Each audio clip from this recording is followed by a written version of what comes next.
Merhaba sevgili arkadaşlar, Bir Yumaklı Gelenler YouTube kanalıma hoş geldiniz. Bugün sizlere bu önümde görmüş olduğunuz bandana yapımının modelinin yapımını anlatmaya çalışacağım. Şöyle bakın, modeli gayet şık, güzel bir modelimiz var. Bu modelden daha önce atkı, bere ve eldiven örmüştük. Onların linkini de açıklama kısmına eklerim. Bu videonun açıklama kısmına eklerim. O linklerden de ulaşabilirsiniz. Böyle tam takım olarak yapabilirsiniz arkadaşlar. Yetişkin olarak çalıştım. Sizler istediğiniz boylarda çalışabilirsiniz. Modelim kullanmış olduğum iplerim koton iplik tercih ettim. Nako denimle ördüm arkadaşlar. İstediğiniz yünlerle çalışabilirsiniz. Bebe yünleriyle çalışabilirsiniz. Elinizde ne varsa onunla çalışabilirsiniz. Tığ olarak da 7 numara 4 milimlik bir tığ tercih ettim modelimde. Modelim böyle büyük tığları kaldırabiliyor arkadaşlar. İpim de uygun tığın kalınlığına uygun bir ip. Evet, modelimiz bu şekilde. Şimdi isterseniz modelimizin yapımına geçelim. Geçmeden önce küçük bir hatırlatma yapmak istiyorum. Kanalıma abone olmayı, bildirimleri açmayı unutmayın. Yorumlarınızla da destek olursanız çok sevinirim. Takıldığınız bir yer olursa da mutlaka sorun arkadaşlar. Şimdi modelimizin yapımına geçelim. Hepinize kolay gelsin. Evet arkadaşlar, modelimizin yapımına geçiyoruz. Bunun için öncelikle 77 tane zincir çekerek başladım. Böyle farklı bir renkle de başladım ki sizler daha net görün diye. Şimdi zincirlerimizi birazcık böyle bol bol çekiyoruz arkadaşlar. Nasıl bol bol çekiyoruz? Şöyle göstereyim size. Bakın nasıl çekmeniz gerektiğini. Bakın hafif böyle uzatarak çektiğiniz zaman esneyen zincirleriniz olacak arkadaşlar. Bu şekilde. Evet. Yetişkin boy çalışıyorum. Söylemiştim, yetişkin boy çalışıyorum. Şimdi zincirinizi çektiğinizde ölçerken şöyle çekiştirerek ölçmeniz gerekiyor. Benim zincirim şu anda 56 santim arkadaşlar. Siz kaç santim yapacaksınız ona göre, yani kaç yaşa göre yapacaksınız ona göre çekmeniz gerekiyor. Dediğim gibi esneterek de yapmanız gerekiyor. Şöyle ölçü tablom var. Bunu isterseniz ekran görüntüsünü alın. Yaş gruplarına göre kaç santim yapmanız gerektiği mevcut. Şimdi burada yaş gruplarımız var. Ben dediğim gibi yetişkin yapıyorum. Böyle 56 santimlik bir zincir çektim. Ama sizler mesela 1-2 yaş yapacaksanız burada 48 santim, işte 3-5 yaş yapacaksanız 52-53 santim, 0-3 ay yapacaksanız işte 38 santim gibi burada baş çevresi kısmı var. O şekilde yapabilirsiniz arkadaşlar. Dediğim gibi ölçerken de mutlaka zincirinizi birazcık çekerek ölçün. Bakın böyle gayet esneyen bir model. Zaten başımıza takarken de esneyecek model. Onun için hani bol olmaması için bu şekilde esneyerek yapmamız gerekiyor. Şimdi başlıyoruz sık iğnelerimizi yapmaya. Evet, şimdi böyle birazcık da yakınlaştırdım ki çok net bir şekilde görebilirsiniz.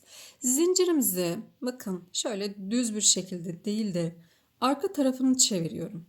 Arka tarafını çevirdiğimiz zaman şöyle bombeler göreceksiniz. Bakın şurada bombelerimizi göreceksiniz. Bu bombelerden yapacağız işlemlerimizi. Şimdi ilkini yapalım bakın. Önce şöyle tırnağınıza destek alabilirsiniz. Bakın ilkine taktım. Bir tane sık iğne yapıyorum. Şimdi ikinciye geçiyorum. İkinci bombem burada.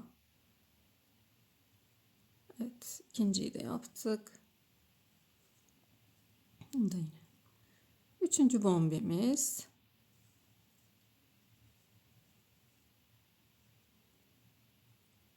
Dördüncü bombemiz. Bu bombelerden sık iğnelerimizi yapıyoruz. Neden bu arka kısımdan yapıyorum? Çünkü sıkı olmasın diye. Yani çektiğimiz zaman bakın nasıl esniyor. Ama eğer bu şekilde buradan yaparsak esnemeyecek arkadaşlar. Böyle takılacak. Kafanıza takarken zorlanırsınız. O yüzden bu kısımdan yaparsak çok rahat bir şekilde kafamıza takıp çıkarabiliriz. Hem çocuklarınızın başında da bu kısım iz yapmamış olur. Şöyle bombelerden alarak 76 tane, şimdi 77 zincir çekmiştik. 76 tane Sık iğne yapacağım arkadaşlar. Şimdi isterseniz biz 76 tane sık iğnemizi yapalım. Gelelim. Evet, 76 tane zincirimi, sık iğnemi yaptım. Şimdi döndürüyorum. Bir tane zincir çektim. Şimdi bakın şu şekilde ilmeklere batmayacağız. Arka kanatlarından çalışacağız. Arka kanadından, yani şu kısımdan, bakın ortasına şöyle tutuyoruz sık iğnelerimizi. Ortasından giriyorum. Arka tarafındaki kanadından çıkıyorum. Ve sık iğne yapıyorum. Yanındakinden yine batıyorum. Arka kanadından ve sık iğne yapıyorum.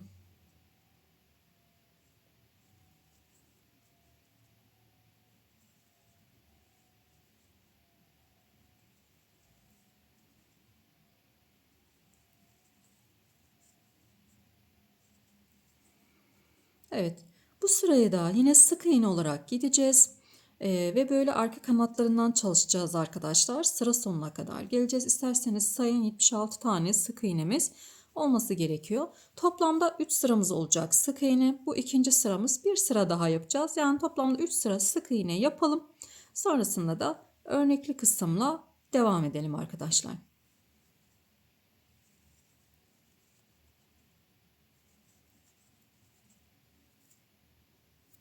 Evet, 3 sıra arka kanatlarından alarak sık iğnelerimizi gittik. Bu sık iğne sıralarını yaparken her zaman arka kanatlarından alarak ilerleyeceğiz arkadaşlar. Şimdi döndürüyorum. Bir tane zincir çektim. Şimdi bir tane yine arka kanadından alarak sık iğnemi yapıyorum. Burada bakın, örneğimizi kurmaya başlayacağız. Önümdeki ilmeğim var. Örneğimizi kurarken ilmeklerimize batıyoruz. Arka kanat yapmıyoruz. Şimdi bir taneye atlıyorum. Örneğimizi kurarken bir taneye atlıyorum.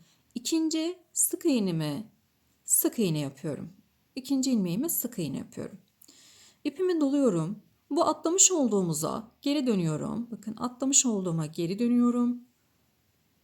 Ve birazcık uzattım ilmeğimi. Daha sonrasında tekrar ipimi doluyorum. Yine aynı yere tekrar batıyorum ve uzatıyorum. Tığımda 5 tane ilmeğim var. Bu 5 tane ilmeğin bir tanesini böyle elimle tutuyorum, ayırıyorum. 4 tanesini içinden çıkarıyorum. Şimdi tığımda 2 tane kaldı. Bu 2 taneyi de tek seferde topluyorum. Şimdi yine önümdeki sık iğneye atlıyorum. İkinci sık iğneye sık iğne yapıyorum. Bakın, normal ilmeğime yapıyorum. Arka kanadına yapmadım. Evet, sık iğnemi yaptım. İpimi doluyorum. Atlamış olduğumuz ilmeğimize geri dönüyoruz. Uzattım. İpimi doluyorum. Tekrar aynı yere batıyorum ve hafif uzatıyorum. Burada yine 5 tane var. Şöyle bir tanesini ayırıyorum. 4 tanesinin içinden çıktım. Tığımda 2 tane var. İkisini de tek seferde topladım. Bir tane atlıyorum. İkinci sık iğneye sık iğne yapıyorum. İpimi doluyorum. Atlamış olduğuma geri döndüm. Birazcık uzattım. Tekrar ipimi doladım ve aynı yere tekrar batıyorum. 4 tanesini çıkardım. Tığımda 2 tane var. İkisini de tek seferde çıkarıyorum. Fıstıklarımızın oluşumu bu şekilde arkadaşlar.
Evet, elimden geldiğince yavaş göstermeye çalışıyorum.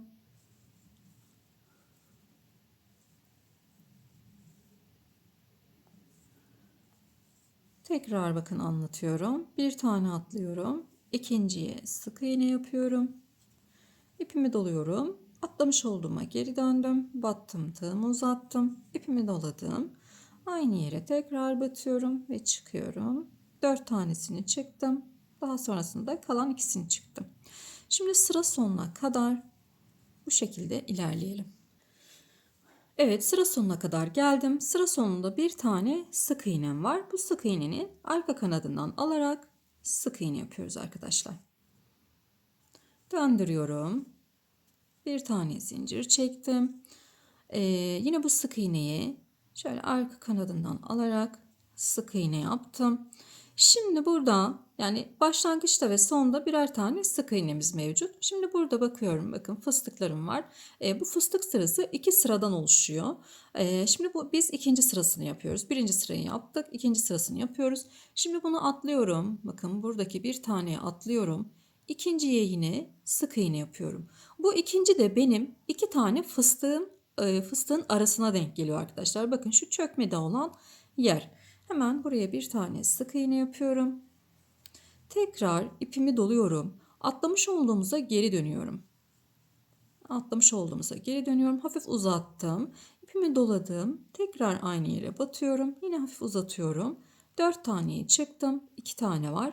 Tek seferde topladım. Evet, yine bir taneyi atlıyorum. İkinci sık iğneme sık iğne yapıyorum. İpimi doluyorum. Geriye döndüm. Buraya bir tane uzattım. Tekrar ipimi doluyorum. Aynı yere batıyorum ve yine uzatıyorum. Şöyle 4 taneyi çıkardım. Kalan 2'yi de çıkarıyorum. Yine bir tane atlıyorum. İkinciye sık iğne yapıyorum. İpimi doladım. Geriye dönüyorum atladığıma ve 2 kere aynı yere batıyorum. Bir tane atlıyorum. İkinciye sık iğne yapıyorum. İpimi doluyorum. Atlamış olduğuma geri döndüm. Uzattım. İpimi doladım. Aynı yere batıyorum ve uzatıyorum.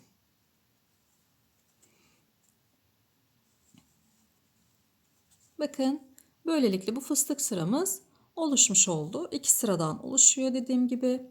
Tekrar bir tane atladım. İkinciyi sık iğne yaptım. Atlamış olduğumuza geri dönüyorum. Uzatıyorum. İpimi doluyorum. Ve tekrar aynı yere batıyorum ve uzatıyorum. 4 tanesini çıkarıyorum. Tığımda 2 tane var. Onları da çıkardım. Evet, şimdi birazcık yapayım, sizler de görün.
Şimdi sıra sonuna kadar gelelim. Sıra sonuna kadar geldik. Burada sonda bir tane sık iğnemiz var. Onu şöyle arka kanadından alıyorum arkadaşlar ve bu sık iğnemi yapıyorum. Döndürüyorum. Bakın bittiğinde bitmiş hali bu şekilde tam fıstık sıramızı oluşturmuş olduk. Şimdi döndürüyorum, yine bir zincir çekiyorum. Bu sırada bütün ilmeklerimin arka kanatlarından alarak sık iğne çalışması yapacağız. Şöyle ilkine arka kanadından alıyorum, sık iğne. Yanındakinin arka kanadından alıyorum, sık iğne. Yani 2 sıra fıstık sıramızı yaptıktan sonra bu şekilde 2 sırada sık iğne gideceğiz. Arka kanatlarından alıyorum, sık iğne. arka kanatlarından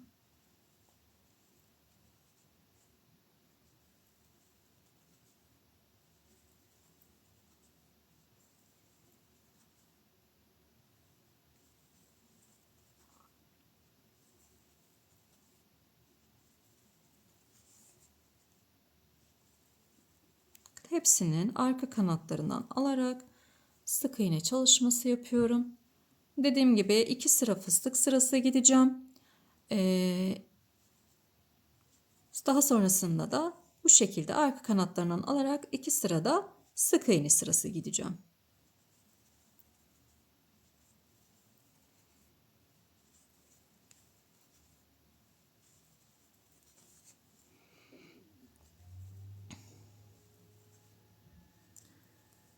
Gördüğünüz gibi çok kolay bir model. Yapımı da çok basit. Böyle 1 saatte hemen örüp takıp kombinize göre uyarlayıp çıkabilirsiniz.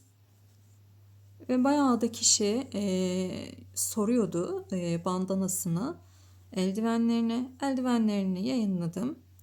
Bandanasını da yine sizler için yaptım ve yayınlıyorum. Gerçekten çok şık. Böyle yazın da ince iplerle, ince koton iplerle yaptığınızda yazlık olarak da kullanabileceğiniz bir model. Yani dantel gibi görünecektir arkadaşlar ince iplerle yaptığınızda. O şekilde de hazırlayabilirsiniz yazlık olarak da.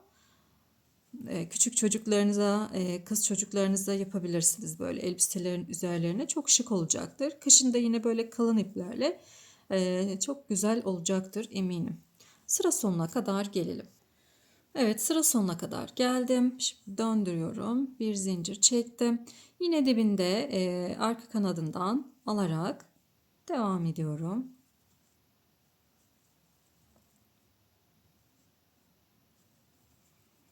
İkinci sıram.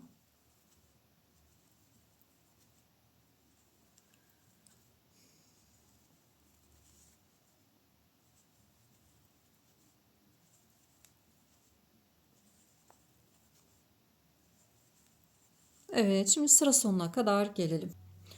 Evet, 2 sıradan sık iğne sırasına gittik. Bakın çok şık, çok güzel görünüyor arkadaşlar. Gayet güzel. Şimdi döndürüyorum. Bir tane zincir çektim. İlk sık iğneme arka kanadından bir tane aldım. Örneğimizi kurmaya geçiyoruz. Örneğimizi kurarken normal ilmeklerden yapıyoruz. Bir taneye atlıyorum. İkinciye sık iğne yapıyorum. İpimi doluyorum. Atlamış olduğuma geri dönüyorum. Tekrar ipimi doladım ve aynı yere tekrar batıyorum. 4 tane çıktım. Tığımda 2 tane var. Hepsini tek seferde topladım. Bir tane atlıyorum. İkinciye sık iğne yapıyorum. Atlamış olduğuma geri dönüyorum. Yani ilk fıstık sırasında uygulamış olduğumuz işlemlerin aynısını burada da uygulayacağım arkadaşlar. Yine fıstık sıram 2 sırada tamamlanmış olacak. Şimdi şöyle bunu da yapayım. Bu kısmı tekrar başa alarak izleyebilirsiniz. Takıldığınız bir yer olursa.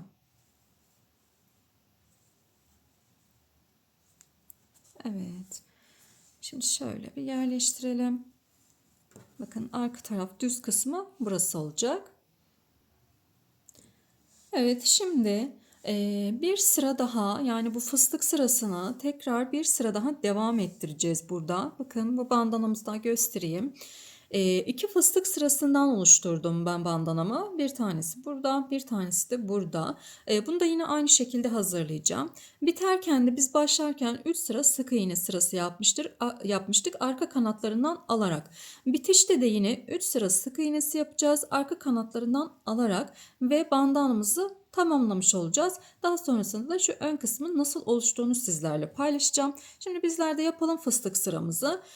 Buradan daha sonrasında 3 sırada arka kanatlarından alarak sık iğne sırası gidelim ve bandanamızın ön kısmıyla devam edelim. Arkadaşlar ben tamamladım. Bakın 2 sıra fıstık sırası gittim. Eğer siz daha geniş bandanalarınız olsun derseniz bir sıra daha fıstık sırası gidebilirsiniz. O şekilde tamamlayabilirsiniz. Eğer bir sıra daha fıstık sırası gidecekseniz burada 2 sıra sık iğne yapıp daha sonra fıstık sırasına gidip en son bitişte 3 sıra yapmanız gerekiyor.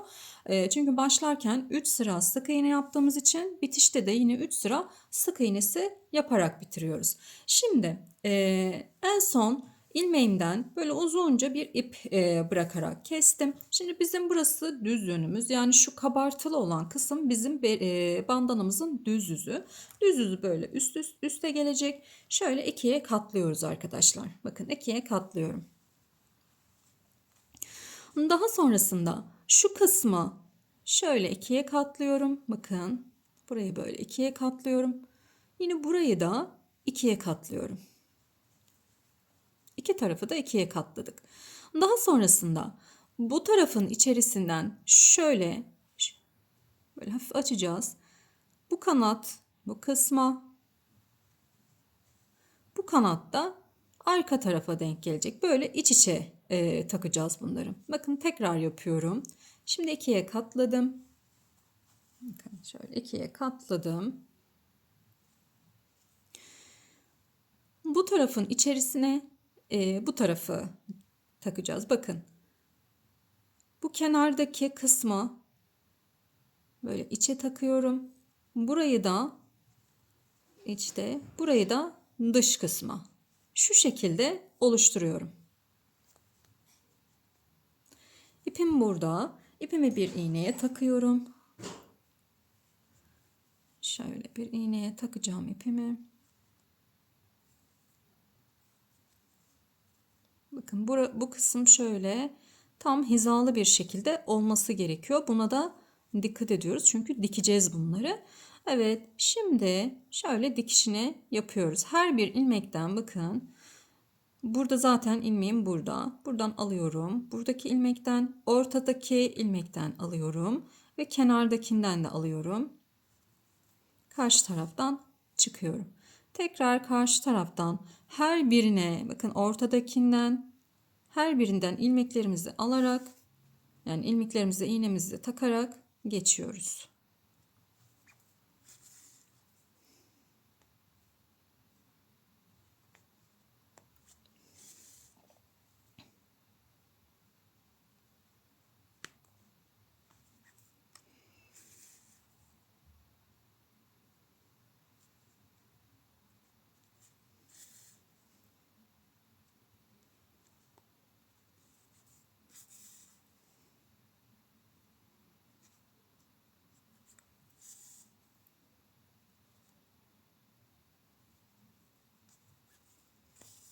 Evet.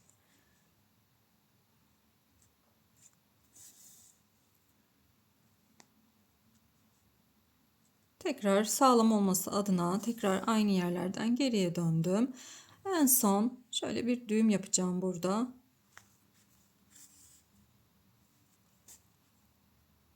Bir tane daha gidiyorum. Ve tamamdır. İpimi burada kesiyorum. Evet. Şimdi döndürüyoruz düz tarafına. Bandanamızın düz yönünü döndürdük.